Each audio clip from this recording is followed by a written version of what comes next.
Welcome friends. In this video tutorial, we will learn about ID and classes.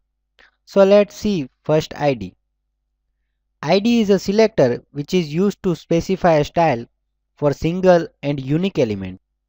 The ID selector uses the ID attribute of HTML element and ID and style of ID defined with a hash. So let's define style for ID. Here we have created one HTML document which contains h1 element and text in h1 element and paragraph.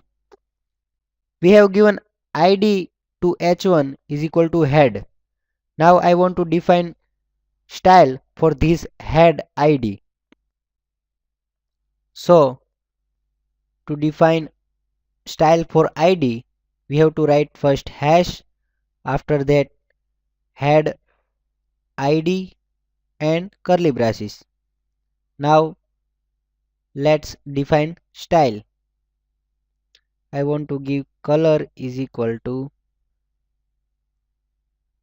blue, text align is equal to center. Now let's run this document. We have used internal style sheet and now onwards in every example we will use internal style sheet. So let's run. We can see h1 tag contains the text in blue color and paragraph have no effect because we have only applied style to head tag which have id is equal to head. So id selector is used to give a style for particular one element which contains appropriate id. So no other element will be affected. Only id which contains head id only will be affected with this style. Now let's see class. Class selector is used to specify a style for a group of elements. Unlike the ID selector, the class selector is most often used on several elements. This allows you to set a particular style for many HTML elements with the same class. The class selector uses HTML class attribute and it is defined with a dot operator. So let's define a class. As I have told, dot operator is used. After dot operator, we have to write a class name. I am giving pair class name, and in curly braces I have to define the declaration of this particular class, and I am giving style here color to red, font size to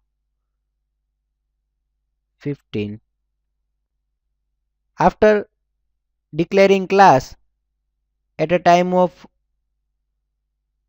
creation of tag I have to write class attribute and I have to specify class from which class I want to apply my style to this particular tag. I want to use paragraph class which is a pair, and so this paragraph will now contain the style of this paragraph class. So let's see what will be the effect. Reload the document. We can see the color is changed and style which is defined in class is set. So this is about class and id, how we can set and how we can use id and class selector for our styling purpose. Thank you.